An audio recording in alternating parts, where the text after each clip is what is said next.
What's up? What's up? What's up? As y'all know, I'm a music lover. I love all types of music. And so I'm just getting it in a little bit with this house music. All things considered, I'm moving back up top, going to Connecticut, right next door to Montclair, New Jersey. And so I've been kind of getting in the groove of things with this house music. But anyway, enough of that. Let's get to the business at hand. This is the Lion's Den, and I thank you guys for joining today's episode where we are restoring kings and queens one conversation at a time. We have a couple of one of our guests at least is texting me telling me that he's having a hard time logging in here. So I'm going to take a second to try and help this brother out and see if I could get him back on here some kind of way.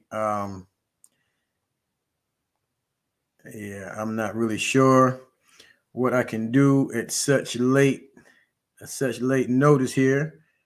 Yeah, I'm not sure, but hopefully our other two guests can get situated and get us going here.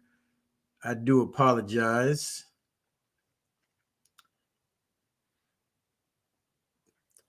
Give me just a minute, people. My apologies, my apologies. This is the repercussions of live recording sometimes. Lawrence, I assume you back there. Okay, I got you there. All right. Well, I don't think I'm going to be able to figure this out while I got everything going on. So hopefully they'll figure it out. If not, we're going to have to just rock with what we got going on here. Oh, somebody, here he is. Here he is. We got one other person coming on. It says device is not connected, Dave, if you can hear me, bro. They will need to connect their mic cam before you can add them to the stream. So let me take a second to call this brother real quick since he's getting close at this point.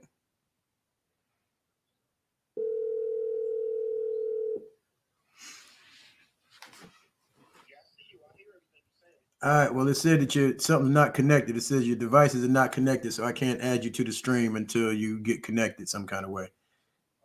I'm looking on the screen for everything I can do to connect it. I don't see anything yet. Let me go back. All right. I'm gonna start with my man, and then I'll bring you in when you come on. Okay. All right. Nah, Lawrence is on. But let me go because I'm live right now, man. Talking to you live. Peace. All right, ladies and gentlemen. My apologies once again. As you know, I like to have myself real tight and real professional, but some things can't be avoided.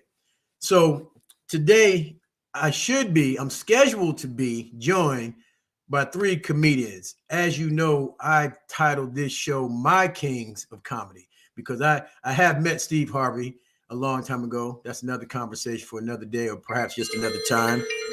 And I've met a few comedians, but these three comedians I've met personally. I know them.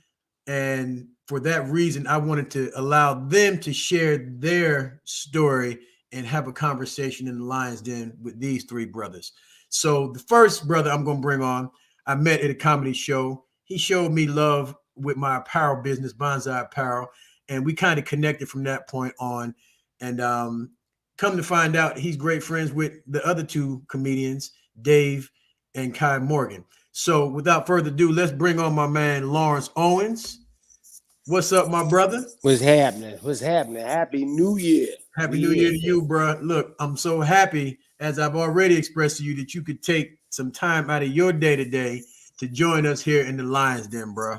Thank you. Man, I appreciate you having me, man. It's cool. Yeah, a lot of times, when you're a little guy in the grand scheme of things, people don't view your stuff as important as the big guy, so they don't make it a priority in their day. You know what I'm saying? Yeah, I know what you're saying. And so I greatly appreciate you coming here today. My man. Thanks for having me. So I wanted to start with the question. I wanted you to take us back to when you first started doing your comedy show, your stand-up routines, right? And like, how was it? And did you have like moments where you got a big audience in front of you, but ain't nobody laughing at your jokes. How you handle something like that, man?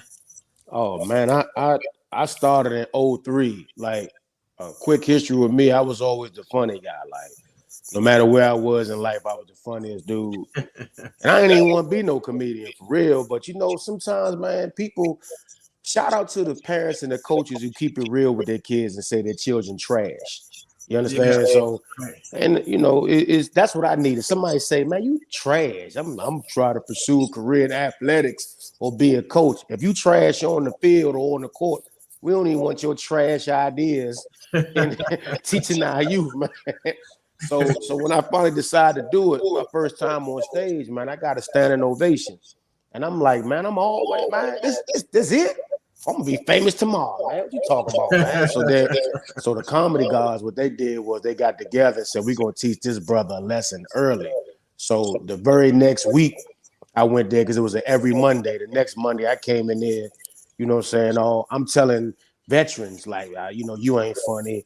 You said that already. I'm just ignorant. I ain't know no better, man. Right. But when I tell you I bombed so bad that the rest of the comedians that night talked about me.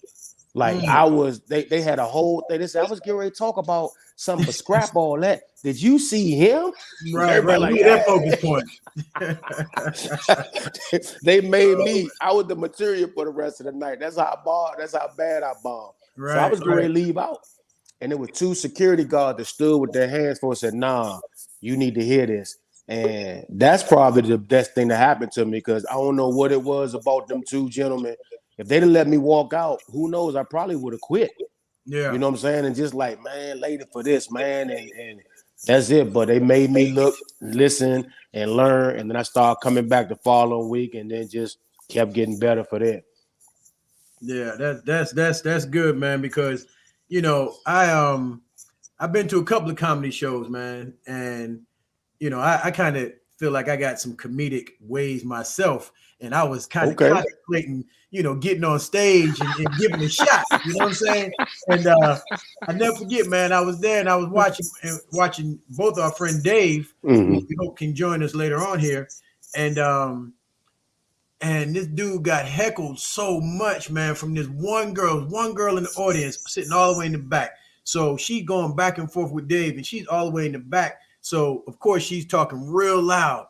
And when I saw that, bro, I was like, yeah, I ain't built like that, man, because I'd be ready to fight somebody. Man. You know what I'm saying? Heckling is a part of the game. Like, but to go back to answer your second question before I get to the heckling, man, when I used to say things and people don't laugh, I would go home and contemplate suicide. Like I have a razor blade to my wrist and be like, yeah, man. Because when you knew it's something, you want to be the best, and then you're looking for instantaneous gratification. So when you don't get it, you don't understand. Like I've always been funny. What the problem? So it's now I've been doing this 18 years. If I say something the crowd don't laugh, then oh well, man, I'm gonna go to the next one. You know what I'm saying? Right. Knock. That ain't fun. Okay, black man, white man. I'm just gonna keep it pushing. I'm gonna keep it pushing because when you do something so many times, man, you build up a suit of armor. You know what I'm saying? Like some kind of immune system, if you will, man. But hecklers, man, that's just part of the game, man. It's an ugly part, but we all must go through it. We all must go through it. And if I don't got no rhyme or reason to it. You just got to do the best you can to deal with them. You got to try to put them in their place and then keep the crowd on your side and then be able to get back to what you got to say. You understand what I'm saying? It's like it's like you juggling a sword, you juggling dynamite that's lit. You feel what I'm saying? At the same time while walking the tightrope. So let me ask you because I remember I went to go see the Kings of Comedy with Steve Harvey and that whole crew, D.L. Hughley and Bernie Mac and what's the last Cedric. And I never forget, man, because I'm friends with Walter and his I guess you could say ex-mother-in-law now, because as I understand they're no longer together, him and his wife Sherry. But Dave, we see you there. You there, man. Stay. Don't move. Don't touch nothing. Don't do nothing. Just stay right where you at. Don't touch shit. All right. All right. So anyway, we was at this comedy show, right? It was at the Coliseum. It was their closeout, their last show on the tour, and a brother, somebody got up in the audience. They were sitting kind of close up front, and somebody got up, and Steve Harvey started going in hard on him, talking about sit your ass down. It's always a nigga that want to stand up in the middle of the show, and then somebody said something to Steve while he was on stage. He said, "Oh, I done fucked up now." It was Walter Latham's mother-in-law that he was going in on, and she stood up in the show. So I'm saying that, I'm talking about that incident because I'm wondering, like sometimes you got to kind of know how far you can go with your audience when you start, telling jokes about somebody. Nah, Scott. Nah, I don't know who told you that. You don't have to go. Fire. You heckle me, I'm going for your soul. Well, hold on. I'm not talking about heckling. I'm not talking about if they're heckling you. Fault. I'm saying, a lot of comedians, like I know D.L. Hughley, the way his style seems to be, he like to pick out different people in the audience that he'll say different stuff about. You know what I'm saying? And so when you randomly pick out somebody, you kind of got to know how far you can go with them where it doesn't become a situation. Is that not accurate? No, I get what you're saying now. Yeah, it is, man. But it's all about energy. If your energy right and you lighthearted with it, most times people will rock with you, man. It depends on, the energy you put out. Like if you came to the show and I'd be like, oh, we got an older dude, Billy D. Williams, Jr. face. Like if I'm picking on you, right. I'm gonna make it lighthearted, man. I ain't gonna come out like, oh, what your old ass doing with this young girl? Right. Because there ain't nothing funny outside. You outside waiting on me. That's right. Joke's over. That's what I be thinking about. I wonder if comedians run into that kind of situation from time to time. Oh, no doubt. I have, man. Let me tell you something, man. People think it's sweet. They think we got it easy, man. God meant for me to be here. You know how many times I done got my life threatened? I done had pistols pulled on me or weapons pulled on me. Yeah, man. This ain't sweet. These people, and the sad thing about it, though, Scott, was funny. They don't take accountability that they started it. Right. They started it. They came at me. Oh, what fat boy got to say? Oh, right. Oh, you showed us what you want. Because they'd be a little inebriated, a little high, whatever, getting ready for the show. Or they want to measure themselves against comedians. Right. Somebody at their job told them they're funny, or this is a dream of theirs, or they're afraid, so they try to go against us to get their courage. And I'm not that one, man. Don't do that. You do that on your own time. I used to have a basketball coach told me, say, if you want to get better, do it on your own time. You know what I'm saying? Don't do it on our time. You know what I'm saying? Don't try to measure yourself against me. You got open mics for that. You got people in your neighborhood for that. Like me, I'm trying to give a service to the people who come to see me. So now the old adage goes, you can either see the show or be the show. Now, I don't go looking for that, but I'm telling y'all, it's there. Right. You know what I'm saying? I don't go looking for it because my energy don't take me that way. But every now and then I get somebody like, oh, okay, all right. So that's the comedy God saying it's been a minute before you've been in that kind of gym. Let me go and see what you got. You just got to deal with it, man. You got to deal with it. Right. What's up, Kevin Black Bonds? What's up, family? So before we go any further, let me bring on my longtime funny man, Mr. Dave Martin. We bring him into the studio. What's up? Oh man, came on here with some Panther stuff. Hold on, let me take him out. Let's start over. I'm gonna give you 5 seconds to take That's my man, Scott. Bring him in. That's my man. Bring him in. What's up, man? You sound like you look like you might be muted, man. I can't hear you. I ain't saying nothing yet. Can you hear me? There you go. Okay, your boy's working. Okay. Let's go, baby. Let's go, baby. Let's go, baby. What's up? Good morning. Good morning. Good morning from the frozen tundra of Charlotte, North Carolina. It's about 17 degrees. You know what I'm saying? My team ain't playing today in the tournament, but y'all know I'm the biggest Panther fan in the history of Panther fans. So even though we are ass juice, even though we are trash, I'm gonna wear my shit.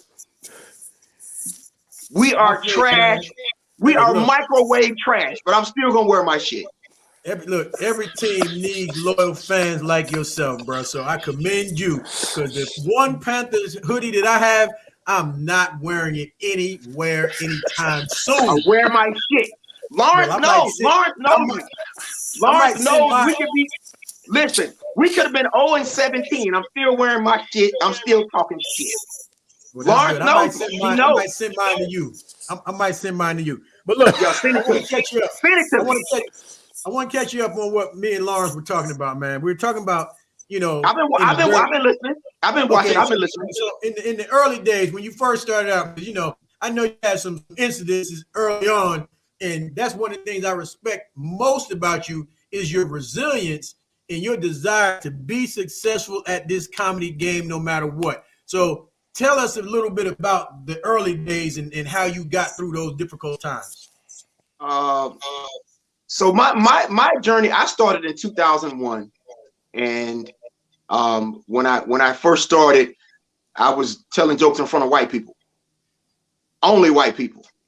Right. I was at the Comedy Zone in Charlotte. They used to have amateur night on Thursday night, right? So, and they would actually let I'm not gonna say it was like the Apollo. I wasn't gonna take it that far, but they would let the audience pick the winner as they do on the Apollo, right? So it's mostly white people in the audience. I didn't tell none of my black friends because, you know, I wasn't gonna do that. I was like, if I crash and burn, I'm gonna crash and burn on my own. You know, right. I had a couple of white boy friends I knew from my transportation business days, me driving a taxi and stuff like that. So I told them, because I know white people will pat us on the back. White people will be supportive. We don't give a fuck. We don't give a fuck if it's your first time. You know, you're like, nigga, you suck. Go back to FedEx, okay? Hurry up. I hope you didn't turn in your 2-week notice. You suck ass. Go back to FedEx. Who told you to do this shit? Right. So I go to the Comedy Zone. It's Thursday night. I'm OCD about everything. I had over prepared. I had sat in the back at amateur night at that same Comedy Zone, taking notes for about 7 or 8 months. Because I was listening to y'all earlier, like you said, Scott, you saw somebody get heckled. I was like, I can't handle that. I can't handle it at all. I have to pop right away. So I go to the amateur night. Killed it. It was like 5 minutes. You know, me and Lawrence can't even introduce ourselves in 5 minutes now. But you know, when you brand new, 5 minutes is an eternity. Right. And I did the 5 minutes, killed it. The audience picked me, and it was a nice little prize. So they gave you $100. So came back the following week, did a different 5 minutes. Lawrence will tell you that is unheard of. You don't go to no amateur night, especially your second time on stage, and do a different 5 minutes. Mm-hmm. It's people that have been doing the same 5 minutes for 11 months. Right, you know, right, Lawrence, and they still trash. So I go back. I do a different 5 minutes. I win again. So then the other what I call the amateur night, I guess regulars, got mad and they had a mutiny. They went to the manager and was like, "Hey man, this dude is lying. This ain't no amateur. This ain't his first time on stage doing comedy. It's no way. He's too comfortable." So the management comes to me and they go, "Hey man, we got good news. We got bad news. The good news is you won again. You know, we love what you're doing. The bad news is you can't do amateur night no more." I was like, "What do you mean I can't do amateur night no more?" They're like, "Well, the other people, the other contestants are complaining." You know, and I said, "Well, let me explain something to you. This is not my first time on stage. It's my first time on stage doing comedy." I was like, "You know, I've modeled professionally before. I've done, public speaking contests when I was a kid in the 4-H club. You know, I was in an R&B group before comedy. So I'm comfortable being on stage. I just had to move it over to the comedy lane." So then when I explained that to him, I was like, "Hey, look, and I did a lot of preparation. I wasn't trying to come up here and get booed." Right. So they're like, "Okay, we understand, but you still can't do amateur night no more." So then they started letting me host a little bit on the weekends. That was in 2001, and but for the first, even after that, for the first about year and a half, the only shows I did was in front of white people. Mm-hmm. And both of you understand why. Right. You understand why. I mean, now I love doing shows in front of us. Me and Lawrence have done shows. And the show was so hood that the niggas had put their 40 and their 9mm down on the table in front of them. So we done some hood. And both of y'all know I'm a pretty boy. You know, I got on my slacks and a sport coat. And I'm the only dude in there with hard bottoms on. Everybody else in there got on saggy pants, saggy jeans, and J's, and a hat turned to the side. Right, and they looking at me like, "All right, nigga, all right, I'm gonna see. You got about 30 seconds to make me laugh, or I'm busting your ass. All right, nigga." Yeah, you know, I love performing in front of us now, But for about the first year and a half, it was on white folk because I was petrified of us. Because like I said, we don't give a shit. We don't care about those feelings. We don't care that you're new and you're tender and you're a new pup or a new birdie trying to get out of the nest. We'll just throw your ass out of the nest. We don't care. Hey Scott, I equate it to selling drugs, man. Like when people always come up to me and say, man, I'm funny, I said, look, and the ones who first get started, I said, just imagine we start selling drugs today, right? But it's a family across the street that been owning a block. They've been selling drugs forever. And they start shooting at us that night. Do you think that we can go over there and be like, excuse me, we just started selling drugs. Can y'all hold the gunfire until the weekend? We just want to make a little bit of money. And then, okay. Well, look, y'all get the most money you can. Pardon me, sir. Right. Me, sir. And we're going to come lighten up your house on Monday. No, once you in this, you in it. Yeah. Don't nobody care. Yeah. Don't nobody, it's what you want to do. You talking about the epitome of sink or swim. It. Especially when it comes to us. I love us, but we don't give a shit if this is your third time on stage. White folk will give you the encouragement applause. Oh, honey, he really wasn't that good, but he's working on it. He's trying. Black folk don't give a shit about that. Yeah. Yo, whose man's is this? Get the fuck off stage, yo. Yo, do you know this dude? Yo, you suck, bro. Yo, kill yourself. So listen, we don't care. In what you were talking about, you mentioned in comparison, you said you didn't really want to compare this place that you were talking about earlier to the Apollo. But if I'm not mistaken, Lawrence, you have performed at the Apollo. Is that right? I have, yes. Tell us a little bit about that experience, man. Well, and he murdered it. He murdered it, Scott. Well, I feel like you don't really have a choice if you're at the Apollo from what I've seen on TV. No. And that's what I want to clarify. It wasn't that Apollo that you see. Okay. It was they have a separate place in there to just do stand-up comedy. That's why I perform. Okay, so you ain't had to worry about the Sandman coming to snatch you up the stage. No, or the lady in the front row. You know what I'm saying? Black lady. Okay. Okay, well, that's good. That's good stuff, man. But listen, so I've always been a big fan of comedy, man. I'm from the old school where we used to have my parents had them Richard Pryor albums back in the day. And after school, I used to come home and playing with my friends and we'd be laughing, listening to Richard Pryor. And, Richard Pryor, Eddie Murphy, and comedians like Paul Mooney as well, they dealt with a lot of racial topics and stuff, and they hit it hard, but it seems like today people are so sensitive. The world is so sensitive. And how does that affect the comedic portrayal of things along the lines where racism and racial things are concerned? People cutting our legs, Scott. You taking the power away from comedians. It's our job to go and get what you don't think is funny and bring humor to it, and then we have to enlighten and teach you as well. That's my style of comedy. David tell you whatever you don't think is funny, that's what I talk about.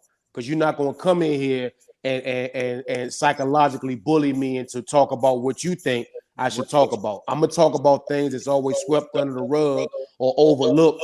You know what I'm saying? So you can have an enlightened sense about it. So then we can, act upon it. That's me.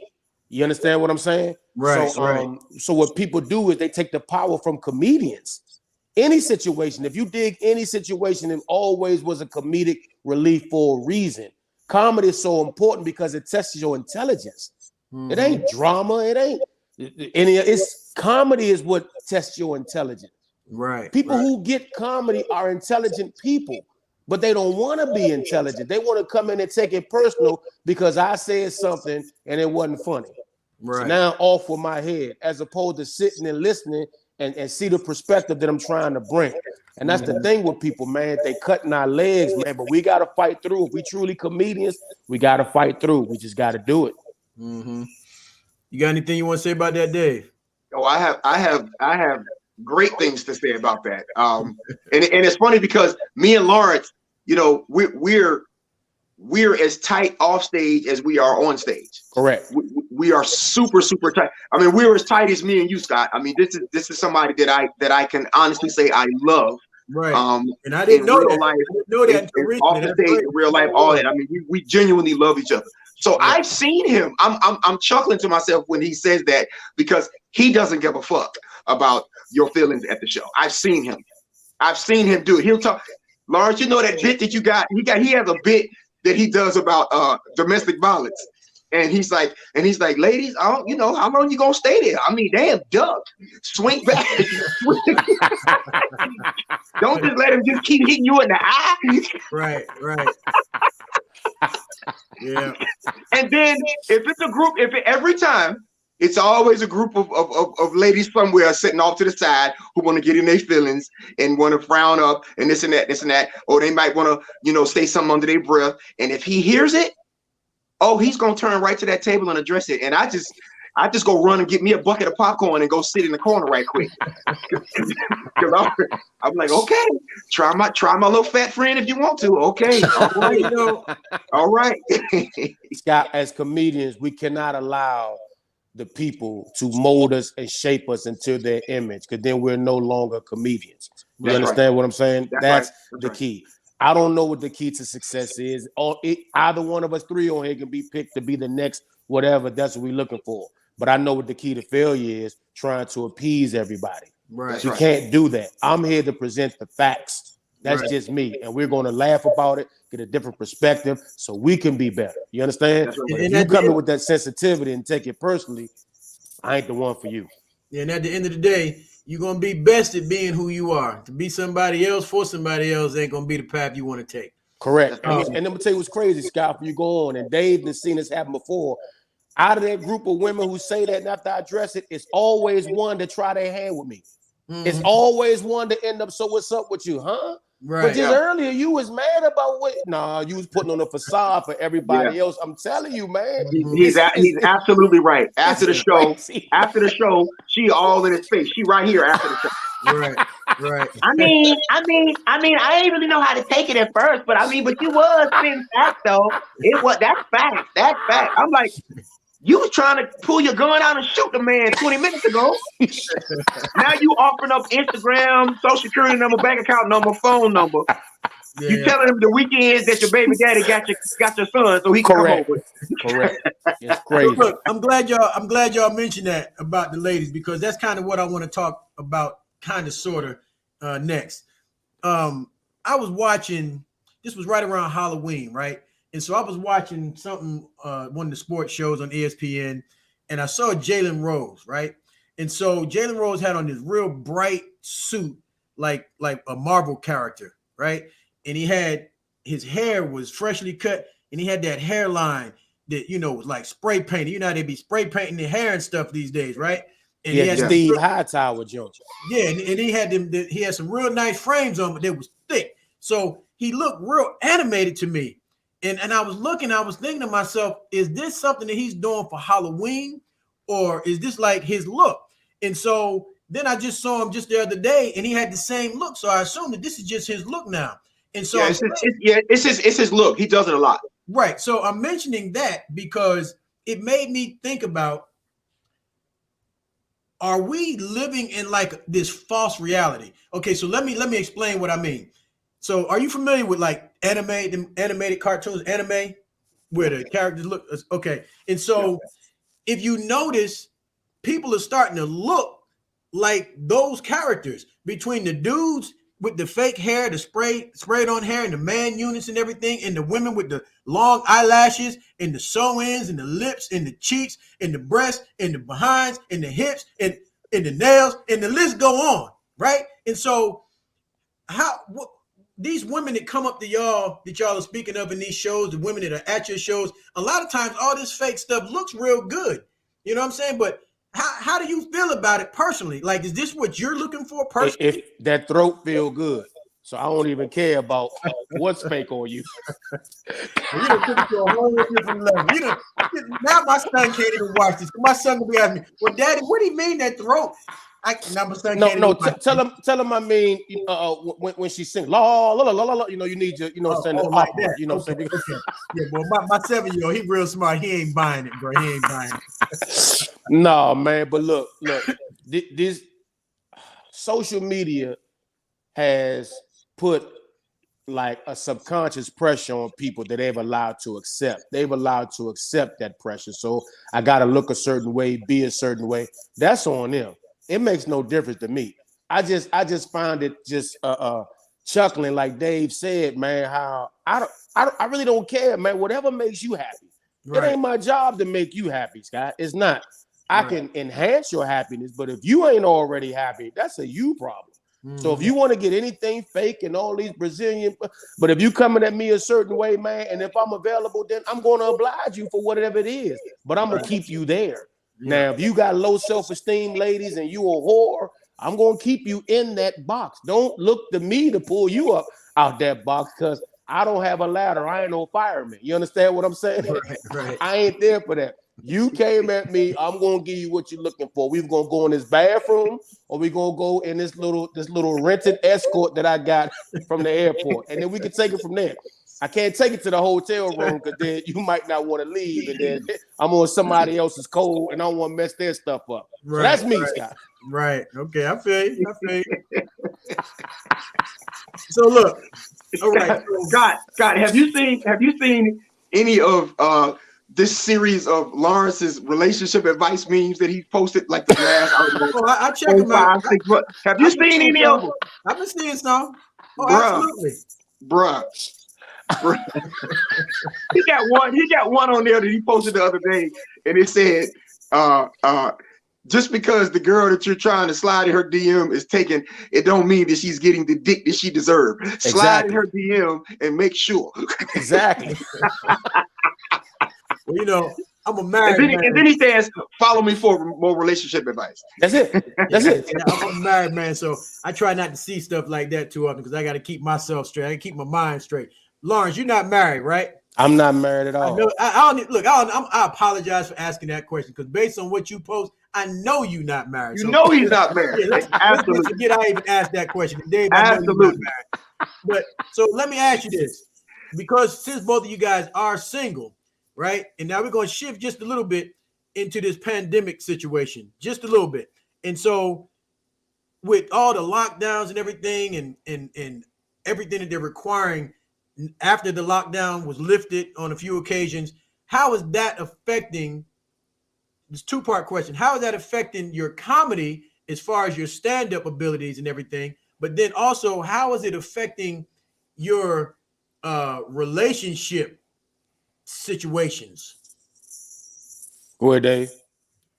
Well, you know, all of us were affected, not just comedians, but entertainers, just period, across the board. Everybody was affected. I'd say especially probably right there in 2019 when everybody was like, oh, because we still, you know, it was brand new. We're still trying to figure out what's going on. You know, is this really as deadly as they're saying it is? So, you know, erring on the side of caution. Promoters, and I'm just gonna keep it a book. I mean, I love us, but you know, black promoters was shutting down shows faster than you could blink an eye because, you know, just being safe. I get it. So for the better part of 2019 and moving into 2020, at least early 2020, you know, it was some comedians had to turn Uber drivers. I mean, that's just all there is to it. You know what I'm saying? Yeah. You know, or if you used to pick up a little package and drop it off, you know, some people was picking up a little package and dropping it off. You know, we had to do what we had to do to keep the lights on. Right. But then as we got into 2020 and some things started to open back up, you know, the comedy picked right up, you know, pretty much where it left off as far as what I think me and Lawrence can attest to. I tease Lawrence all the time because I say he's the hardest working comedian in the world. You know, it's 7 days in a week, and I'm always saying you got a show 8 days a week. You got 3 shows a day. I mean, the dude will be in Seattle, Washington on Tuesday. Wednesday he will be in Miami. Thursday he will do 2 shows in Nebraska. Friday he'll have a show in Atlanta. Saturday he'll be back in Maine. And then Sunday he'll be in Costa Rica. I'm not lying. The boy has got to only sit in first class. He sits next to all the old white men in first class. He has all of the gold miles on whoever he's flying. So I know that he's popping again. I already know. Right. I appreciate as far as the second part of your question, when it comes to the relationship, well, you know, y'all see what I post. I mean, my relationship status is based on who can deal with me as an extreme conspiracy theorist. So right. Yeah, well, I know a little bit about that life. I'll just leave it at that for the people that's watching.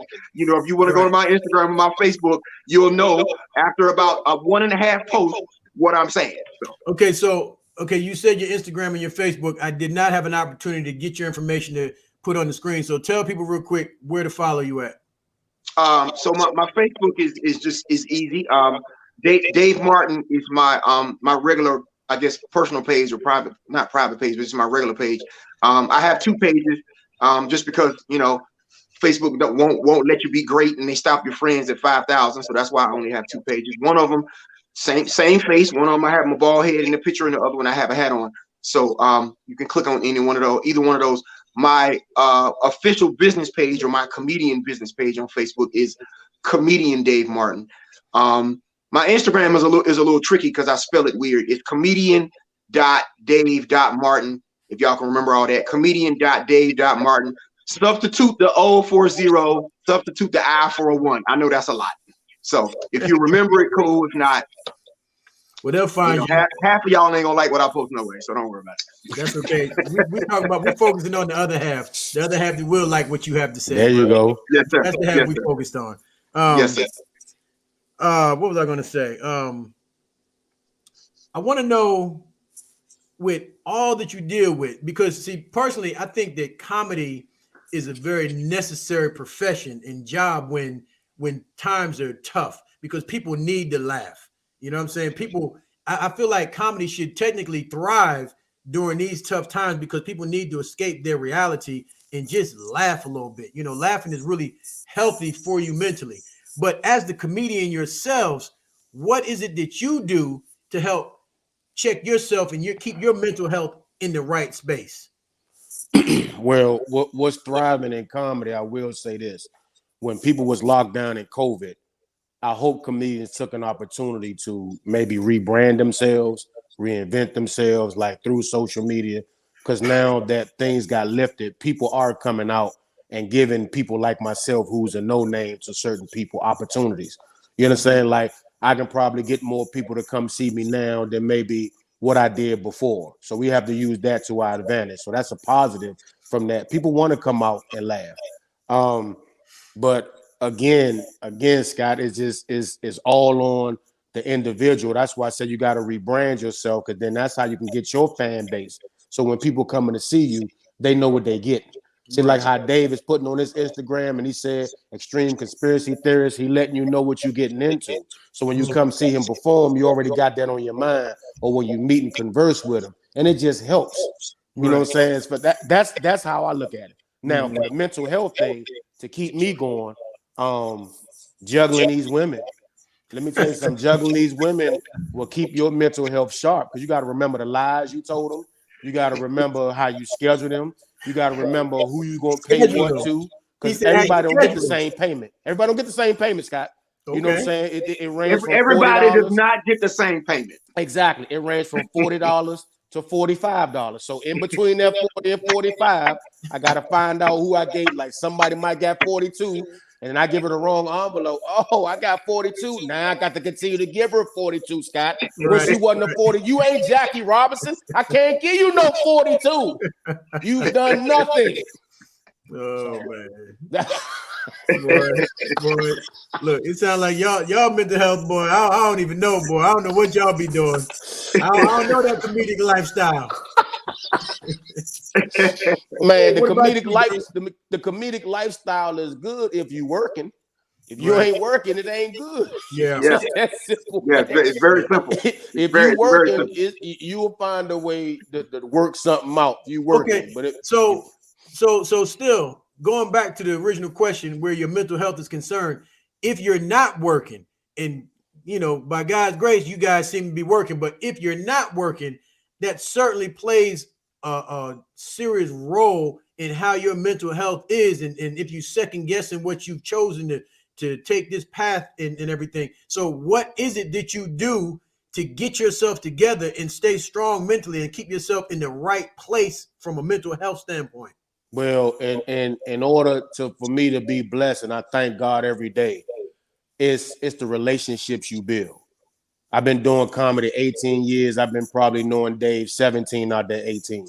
So when I meet people like a Dave who go to bat for me, you understand? People like that. When you engage with the people who want to support you, Scott, then make sure that you always eat. You deal with promoters and you show them your integrity. It ain't about the comedy. I'm gonna show you who I am as a man.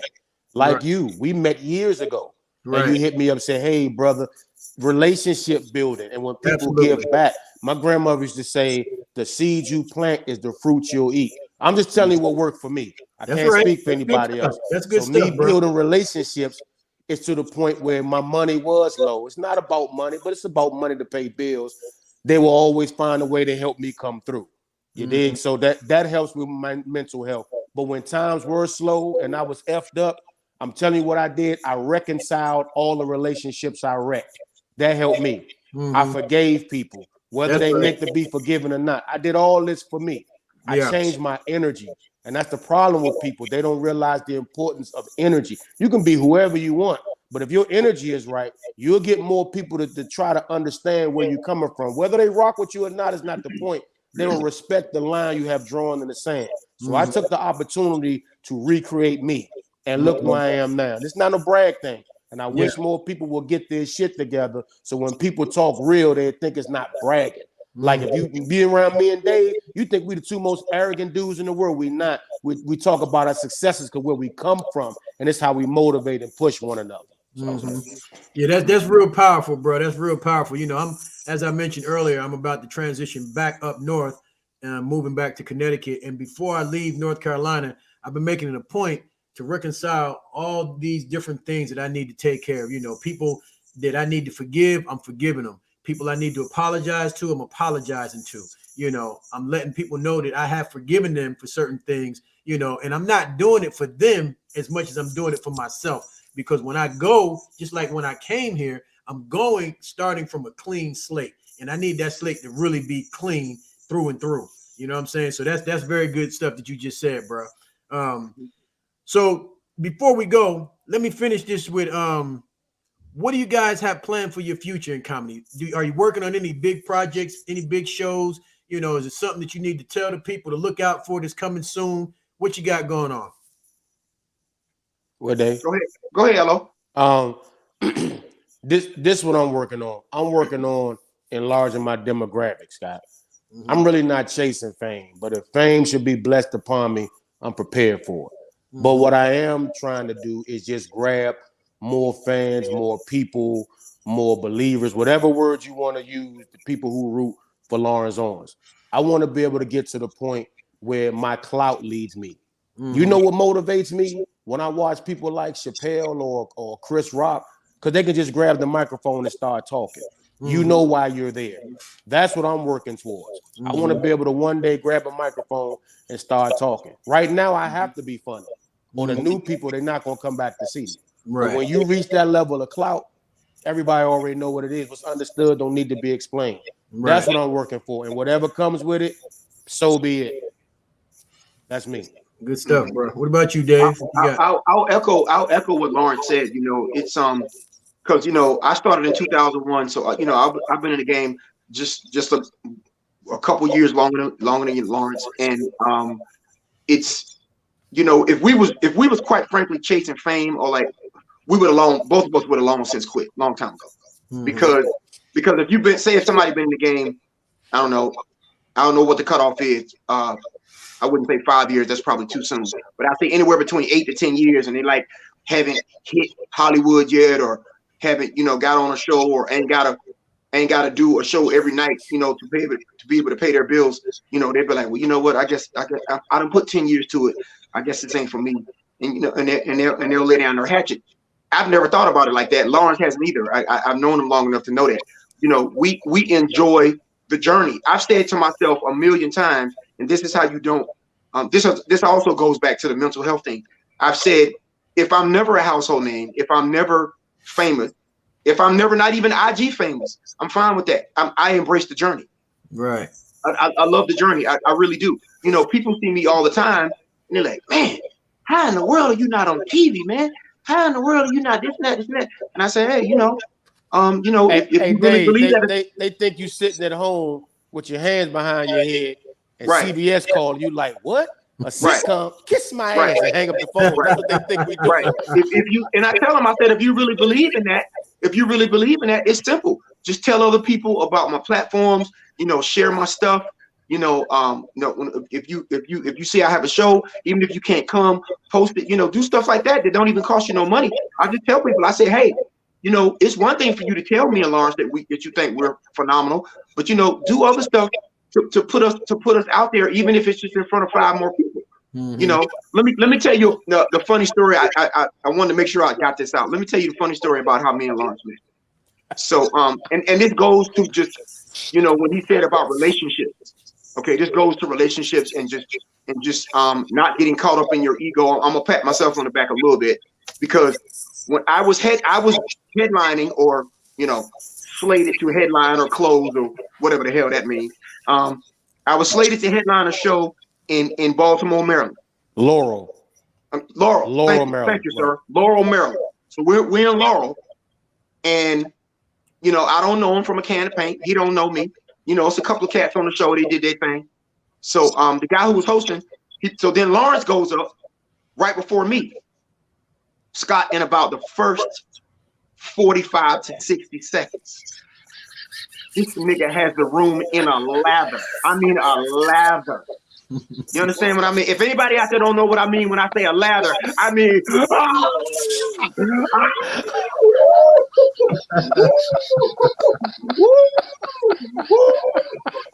oh my God, this guy. Right. Oh, who is this nigga? Oh my God.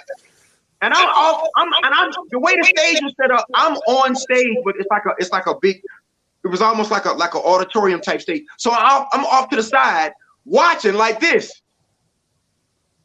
I'm watching. Lawrence knows this is the dead giveaway sign to let you know that you feeling a little bit of heat, and in this case, a lot of heat, because the dude in front of you is burning the place down. I go over to the host and I said, so how much time you doing?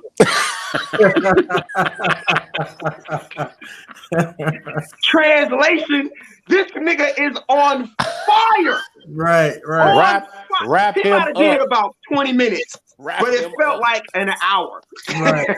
That's what you had to follow up with. That's what I had to follow. Yeah. Right. Yeah. That's what I had to follow. Yeah. So I go up. I did my thing. I followed him. I did my thing. But I was literally over there going, okay, do I need to start with that joke? No, I might need to. Right.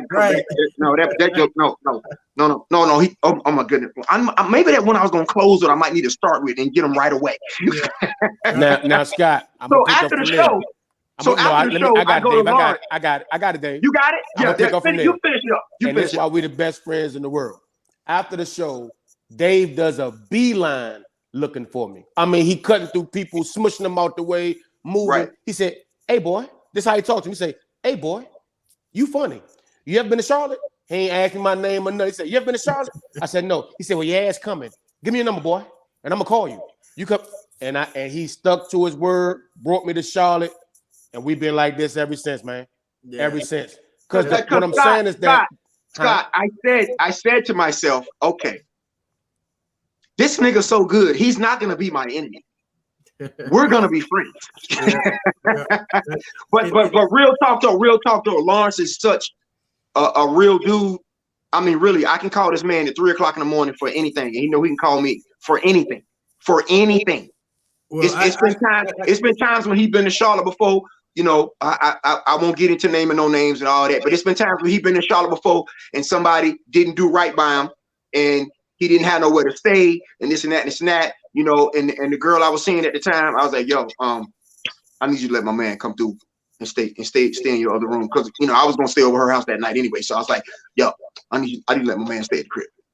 And it was a question, but it wasn't really a question, because I was like, look, let my man stay at your crib. You know what I'm saying? Because well, I know just from my interaction with Lawrence, and we've only met in person one time, but the energy was very, very authentic. And it was a good, strong energy. And I knew at some point we were going to reconnect. At the time, I had no idea that we were going to be doing the Lions Den show. That was several years ago. And he's been on my mind ever since. So I definitely understand. Appreciate you, man. And let me say one other thing too. When he talks about his early days, I've seen him since the beginning of when he would just walk right up to a comedian and be ready to punch him in the mouth right after the show. You know, the thug in him was still there, right, to where he is now, and it's been awesome as his friend, as a comedy performer, as a comedy lover, as a comedy watcher, and as his friend, his best friend. It's just been awesome to watch that whole journey of his, because he went from being an extremely physical comedian to flailing around all over the stage and all this kind of stuff, which was all of it was hilarious. Don't get it twisted. He was doing that stuff the night that I met him. To now he still has that, but now he's just ridiculously cerebral. Cerebral, and he'll say some shit and I'll be like, they're gonna laugh, but it's gonna take about 30 seconds for them to catch that shit. But they're gonna laugh their ass off a little. It made you think about it now. It made you think a little bit more. Well, look, I was going to I was going to wrap this up, but as you guys were talking about these experiences, it made me think of one last thing. I know a lot of people, and Dave, I know you sing very well, as I know that's part of your performances sometimes. And I know with a lot of the artists that I've had the opportunity to meet over the years, that there's a lot of politics involved in getting to that upper echelon of the industry that you're in. What exactly are the politics that you guys have experienced as far as trying to make that progression to the next level of what you do? Okay, before I answer that real quick, I love Dave. Dave, I love you, man. And he told his girl I can stay because he was going over there. But I ain't gonna tell him how Dave started fucking her by the door so I can hear him punishing her to try to let me know this still his shit. He was in there, her head banging against the door. I thought somebody was coming in. I had to lock the door, put the bed up against the door. Dave, like, did he just put the bed against? But anyway, that's neither here nor there. You know what I'm saying? That's my... But here's the thing about the politics. The politics is based on your integrity. Who are you? Now,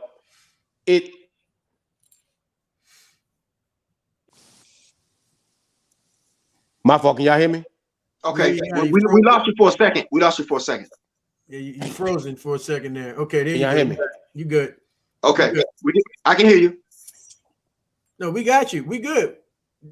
You muted your mic. We hear you now. You can't hear us. Yeah, I can't hear him. Can y'all hear me? We hear you. Okay, I can hear you now. Yeah, I can't hear y'all. Well, just keep talking. We can hear you, bro. It look like it keeps freezing. Yeah, it's probably its connection. These internet connections sometimes go in and out like that. I have that problem on this end often. All right, well, it'll probably come back. Okay, he gonna probably try and re-log in or something like that. But yeah, I was just interested in the politics about behind getting on to the next level, because I know some people just get discovered by the right person vouch for you, and you just put you on just like that. Other times it's a longer road to success in many instances, and so I was just wondering what you guys' journey has been like where reaching that level is concerned. I mean, it's politics in everything, in every single thing that happens is politics. So it's like now a lot of guys have been able to somewhat circumvent I guess what you would call politics, and we call those the internet sensations. A lot of people take issue with that. Hold on, Dave. I don't think they circumventing politics. They circumventing paying dues in the journey. They still gonna get their politics. It's just the level. It's just a difference. How I was raised in the game, and Dave was as well, Scott, is about 4 S's. You got survival, stability, successful, and significant. You understand? Okay. Me and Dave are at the successful level. You don't have to be on TV, movies, and sitcoms to be successful. You understand? Right. But when people want to be famous, you talking about your Cat Williamses and blah, blah, etc. That's significant. That's when the politics are different. And it's not going to always come to you like, hey, here comes politics. It's going to come at you differently. It's going to be meet me here, talk to me there. Won't you do this? It's gonna be you better understand what we're saying. Like for instance, David tell you the opportunity that I had to go to the next level. We want you to be the fat buffoon. We want you to be self-deprecating, feel sorry for yourself. But that's not me, Scott. You understand what I'm saying? I'm big just by being arrogant and dealing with a rack of women and eating with them everywhere I go, literally and figuratively. You got to eat when it comes to women. You understand what I'm saying? So I don't feel sorry for myself. You dig? So I'm not gonna play the fat dude who you see his butt crack or always talk about how fat he is. I'm not into that. You understand what I'm saying? So those are the levels of politics that I've been, and people like, well, won't you be this way? You know, if you don't keep it real because you funny, people have been saying I shouldn't keep it as real because you funny enough to get through a door. Those level apart, but I got to sleep with myself at night. You understand? I got sons that's watching me, so I got to teach them that's the way to compromise my integrity and conform to you for what? Because however you accept your way through that door is how they're gonna keep you. If I fat my way through the door, I gotta stay fat. If I come through the door sucking dick, I got to keep sucking dick. I ain't doing none of that shit. You take me for who I am. And if you don't want me, I'll be all right. I'll be all right. And that's good because a lot of people in a lot of industries compromise everything about themselves and who they are just to be quote unquote successful. And at the end of the day, to be successful simply is, in my humble opinion, is when you're doing what you aspire to do.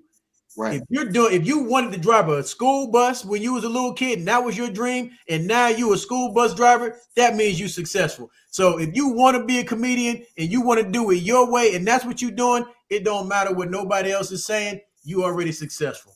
Look, hey guys, I want to thank both of y'all for taking y'all time out today on this Saturday, especially since we got football going on. I know this is a sacrifice, even for them Panther fans that don't have no what they call it, whatever. Your team ain't playing. Well, nobody on this broadcast will be playing in the tournament. So exactly, my team ain't playing either. So I had nobody team on this broadcast is in the tournament. Well, anyway, look, I want to thank you guys again, man. You know, it's been a great pleasure. I've been waiting for a long time to have you guys on the show. I hate that Khai Morgan couldn't join us today, but he had some things going on. He just got over COVID, so we hope his family's doing well as himself. But look, y'all have a great rest of your Saturday. Again, I appreciate y'all taking the time out. Much love, much continued success to both of y'all. Appreciate you, Scott. Love you, Dave. I holler. Thank you, Scott. Love you, Lawrence. Appreciate you guys, man. Well, ladies and gentlemen, I hope you guys enjoyed that conversation with Dave Martin and Lawrence Owens. I just want to let you guys know a couple of things before I get out of here. Next Saturday, we're going to have a very, very good show. It's called Not Miss Cleo. And we have 2, maybe 3 people who are what they call mediums and intuitives. And this is a show that you really need to check out because we've been taught a lot of things from a religious standpoint, what we're supposed to do, what we're supposed to stay away from, how we're supposed to worship. And it's so much more to what we've been taught that we don't know. And we're going to delve into a little bit of that next Saturday. In the meantime, personally, I'm going to get back to watching some football today because I am a fan. And I hope you guys enjoy the rest of your Saturday. Again, my name is Scott Bonds. This is the Lion's Den, and we are restoring kings and queens one conversation at a time. Peace.